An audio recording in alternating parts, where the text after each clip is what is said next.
અરે ઓછું નાક પણ અસલી નાક. MDH કાશ્મીરી લાલ મરચાની પાવડર. તો આ તરફ કચ્છના ભુજમાં જાહેર કરવામાં આવ્યું છે હાઈ એલર્ટ. જિલ્લા વહીવટી તંત્ર દ્વારા વગાડવામાં આવ્યા હતા સાયરન.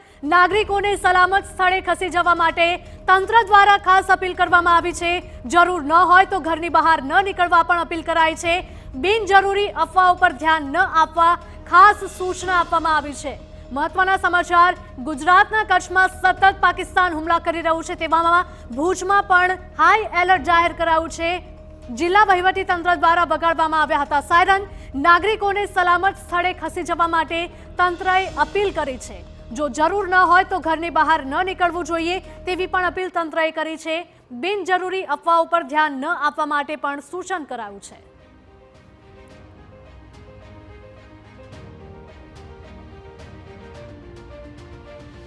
ભુજથી આ દ્રશ્યો સામે આવી રહ્યા છે કે જ્યાં પાકિસ્તાને હુમલા કર્યા હતા અને આ તમામે તમામ હુમલા ભારતીય સેનાએ નાકામ કરી દીધા છે.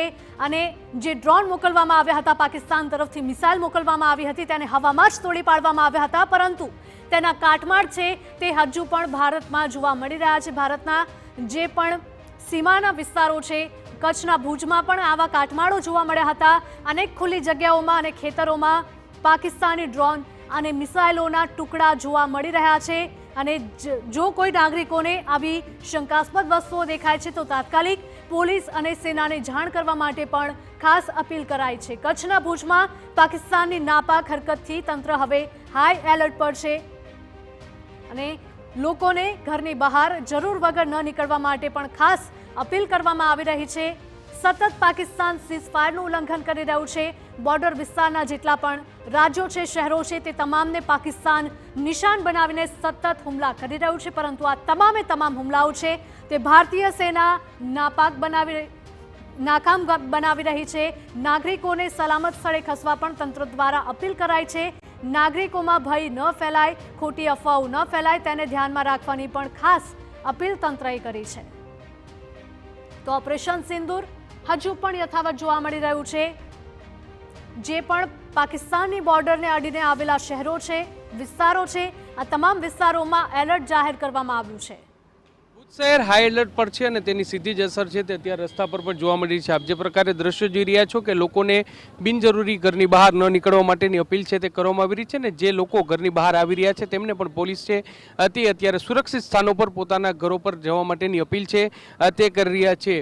જે જરૂરિયાતવાળા વિભાગો સાથે જોડાયેલા છે, જે એસેન્શિયલ વસ્તુઓ માટે જોડાયેલ છે, તે તમામ લોકોને જવા દેવામાં આવી રહ્યા છે. પરંતુ આ શહેરનું મુખ્ય પ્રવેશ દ્વાર છે અને તે મુખ્ય પ્રવેશ દ્વાર પર અત્યારે લોકોને અપીલ કરવામાં આવી રહી છે. બિનજરૂરી ઘરની બહાર ન નીકળવા માટેની જે અપીલ છે તે કરવામાં આવી રહી છે.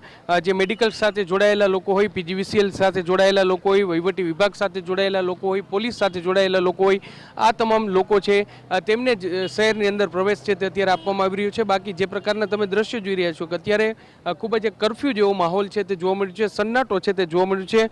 વહીવટી વિભાગ દ્વારા લોકોને અપીલ છે તે કરવામાં આવી છે કે જે ખોટી અફવાઓ પર ધ્યાન ન આપવું જોઈએ.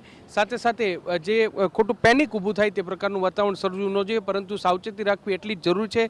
દરેક ભારતીય નાગરિક છે તેમને ભારતીય ફોજ પર સંપૂર્ણ ભરોસો છે, તેમને ઊણી આંચ પણ નહીં આવે, પરંતુ તકેદારી રાખવી એટલી જ જરૂરી છે. ને એટલા માટે જ અત્યારે જે પ્રકારે તમે દ્રશ્ય જોઈ રહ્યા છો કે મુખ્ય સર્કલ પર પોલીસના અધિકારીઓ છે તેઓ લોકોને અટકાવી રહ્યા છે અને બિનજરૂરી સિટીની અંદર પ્રવેશ ન કરવા માટે અને સુરક્ષિત સ્થાનો પર પોતાના ઘરે જવા માટેની અપીલ છે તે કરવામાં આવી રહી છે. કેમેરા પર્સન ભાવેશ લશ્કરી સાથે મોહિત ભટ્ટ, TV9 ભુજ.